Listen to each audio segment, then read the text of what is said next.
Welcome to the latest Evershed Sutherland Legal Insights podcast.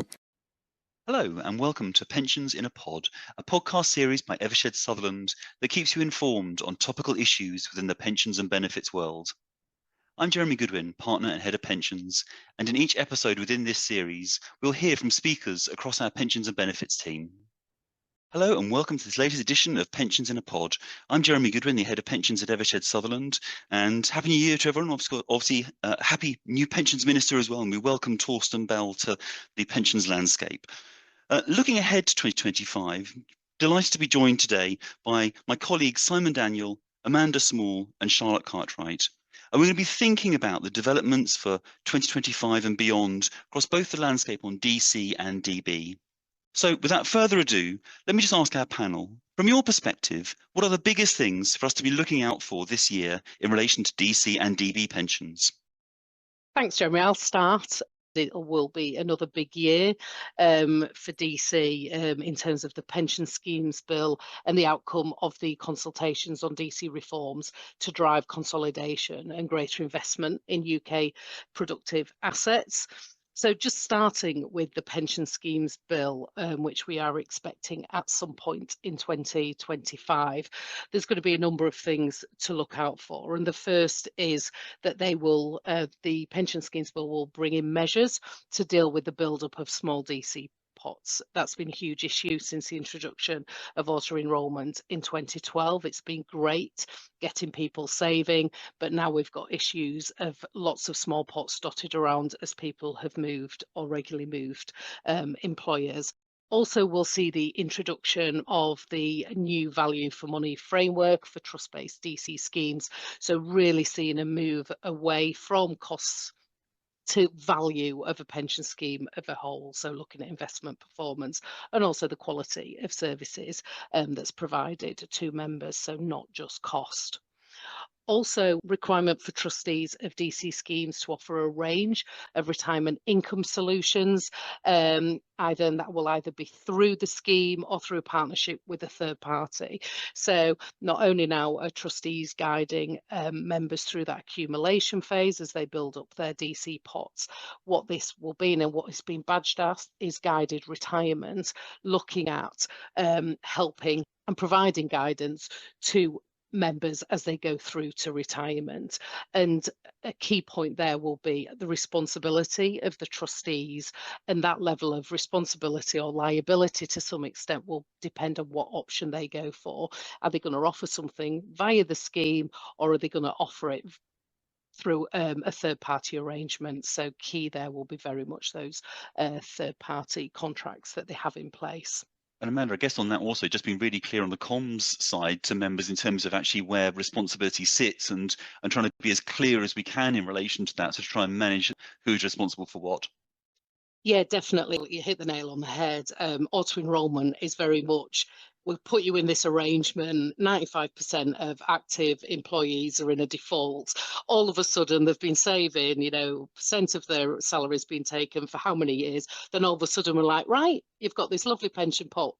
Off you go and secure your future. So it's very welcome, and it's just getting it right how that works for the things you've said as well, Jeremy, getting those communications right.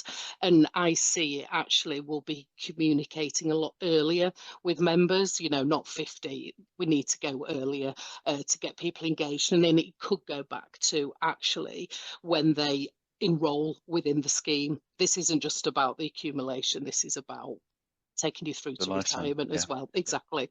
And sorry, I feel like I'm hogging this on DC. I'm very passionate and excited about DC. It clearly is very exciting, Amanda. It's very exciting.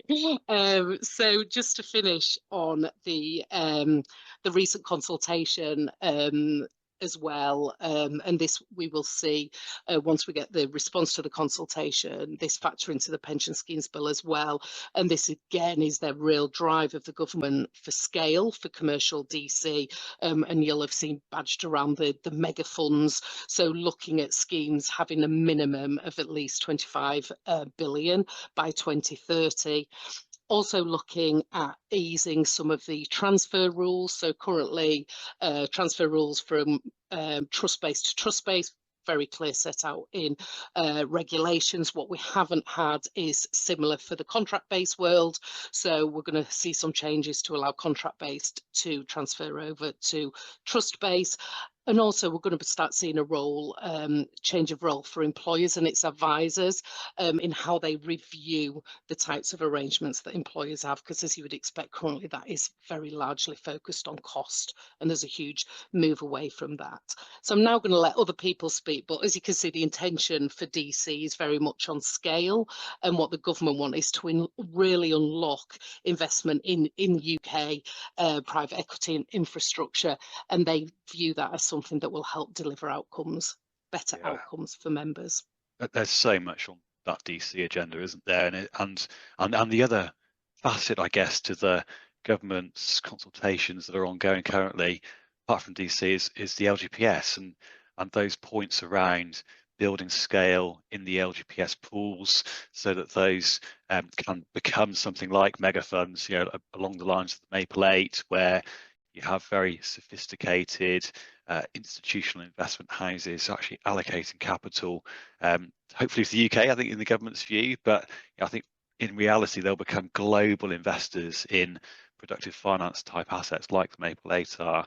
And it'll be interesting to see how the government sort of perceives the benefits of that for the UK when we see similar types of institutional investors actually becoming global in nature. I think that the other point that we can't ignore for 2025 is going to be the case that we all know is coming next month on Section 37 in the High Court. So some more analysis around Section 37 requirements and perhaps the circumstances in which amendments that might otherwise be invalid could be saved, possibly by a subsequent actuarial valuation which recertifies compliance on the Contracting Act test, possibly by using inference or presumptions of regularity around circumstances where a certificate or confirmation can't be found. So I think for me, LGPS and Section 37 are really big developments that we're looking out for this year.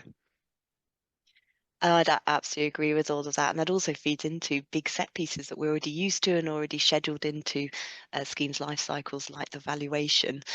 One of the things actually, so we've got the new funding code as well that we can't ignore. That's going to be another big piece this year. I mean, given how long that's been coming for, we've had 8 years to prepare for it. That's less of a seismic change, I think it's fair to say, than it might have been 8 years ago. But there is still a lot for schemes to grapple with as we're moving through that first valuation, from the new covenant guidance, the long-term objectives, statements of strategy, etc. But actually, one of the things that strikes me from all the things that we've been talking about is, I think a big thing for us this year is going to be how all these different initiatives and proposals actually fit together.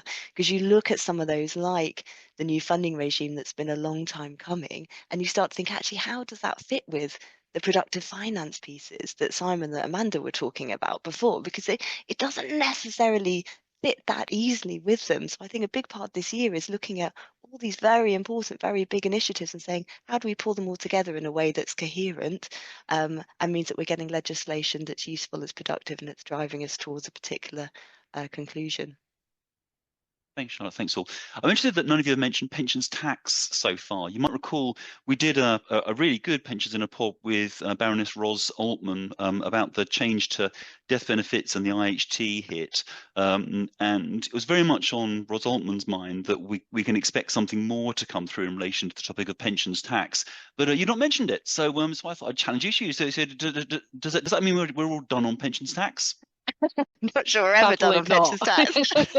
And also, I don't think you have to look far with the slightly concerning headlines at the moment to think, will the Chancellor turn again to all of those rumours that's circulating ahead of budget about things that might have come into that budget and say, will they come into 2025? Even just more generally, well, I don't think we're ever done with legislation and tinkering with tax, even if we are, aside from those big set pieces. But I do wonder if the Chancellor might turn back to some of those broader potential changes that were mooted ahead of that autumn budget. I don't know about others. Yeah, I think they're still fixing the LTA tax changes, aren't they? So yeah, that's anything to go by. All the other stuff will take a while too. I'm sure we'll see further tinkering. And there's IHT, isn't there, which is a big issue for all schemes, but particularly DC schemes.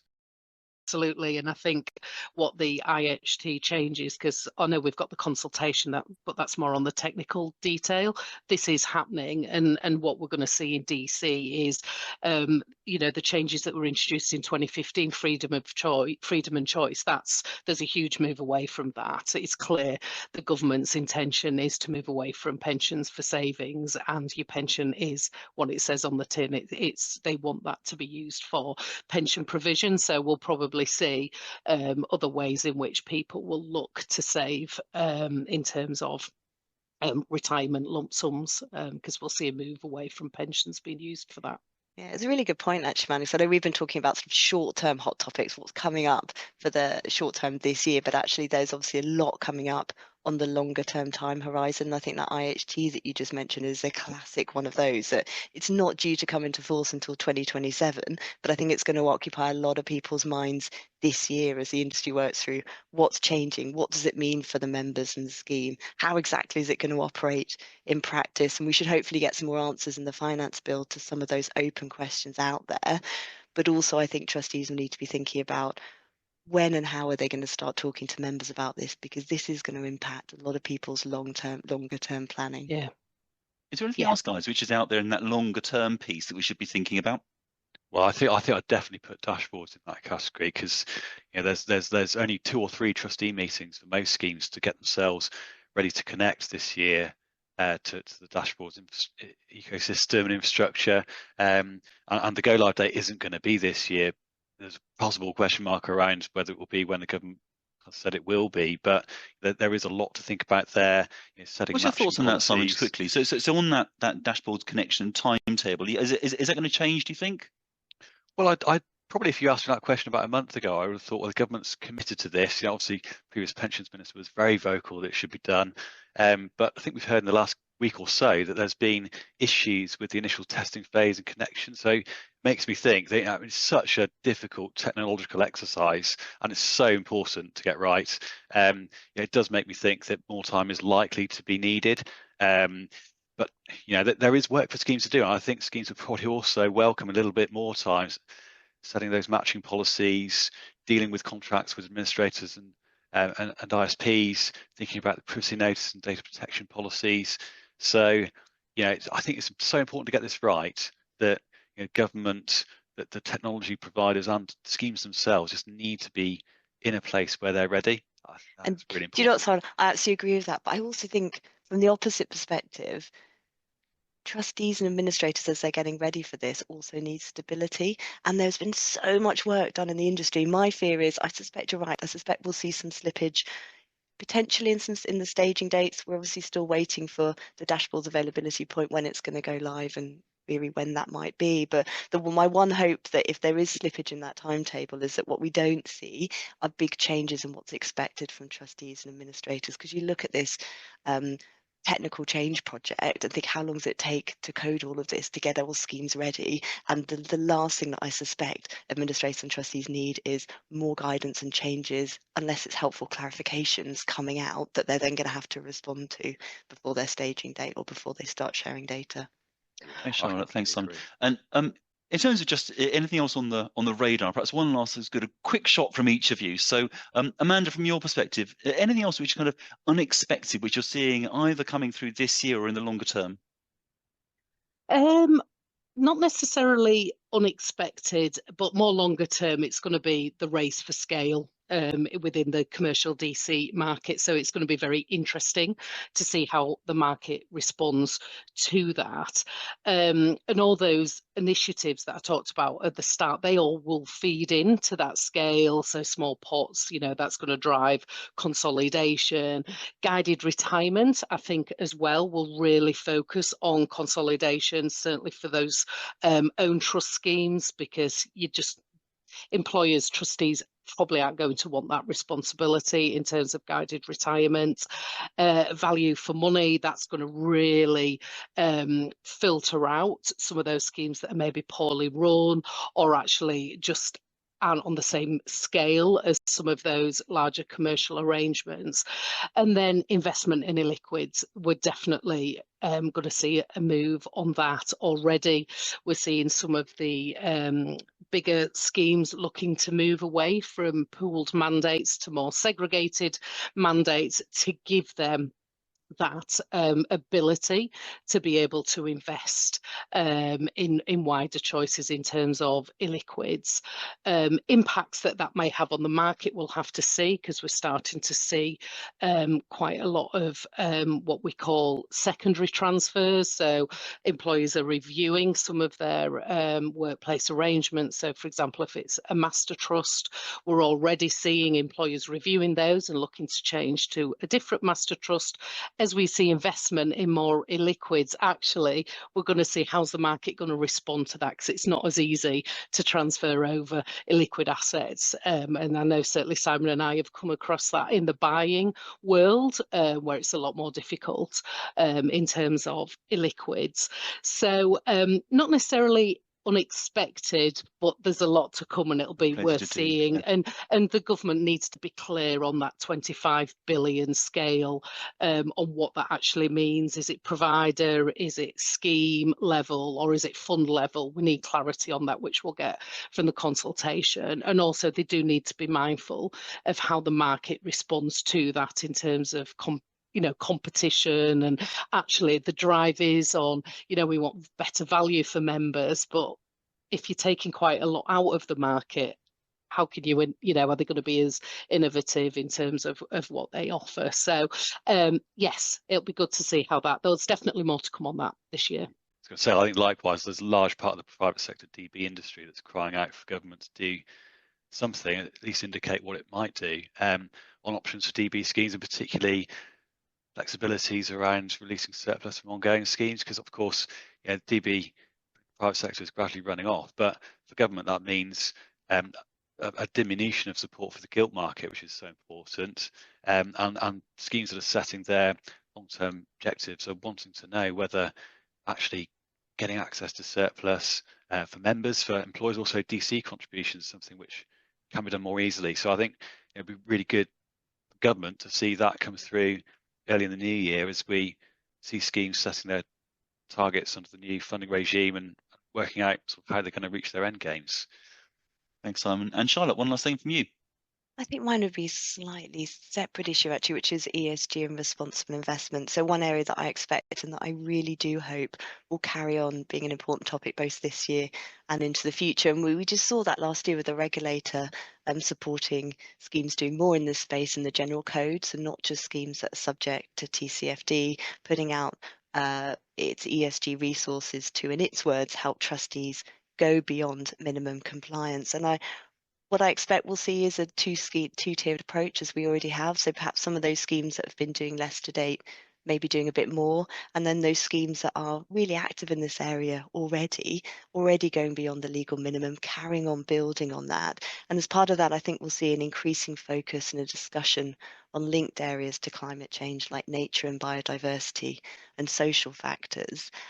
And I also suspect, and I hope, there's going to carry on being a spotlight on us as a legal industry around what we're doing in this area, around that really knotty area of how do trustee duties fit and work in the context of ESG and responsible investment. So I think we'll be coming under the spotlight, and there'll be a bit of work for us to be doing this year in that area.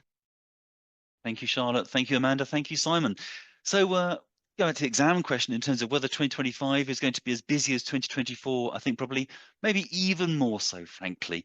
So loads and loads going on, and it'll be really interesting because you've got all the big policy developments going on, which we've touched on today, but also clearly some of the real detail work that's needed in relation to the implementation of obviously all of those policy developments through 2024 and then also coming through this year. So it's a huge amount for us as an industry to be working on. I hope it's been useful for everyone today to get a sense for what's coming over the horizon for 2025 and beyond. Please do keep on downloading your Pensions in a Pod. We'll keep them as interesting and as current as we possibly can. And any feedback in relation to future topics, please let us all know. Thank you for listening to the latest episode in the Pensions in a Pod series. Stay tuned for our next edition, where we will provide more perspectives into the world of pensions and benefits. Thank you for listening to the Evershed Sutherland Legal Insights podcast.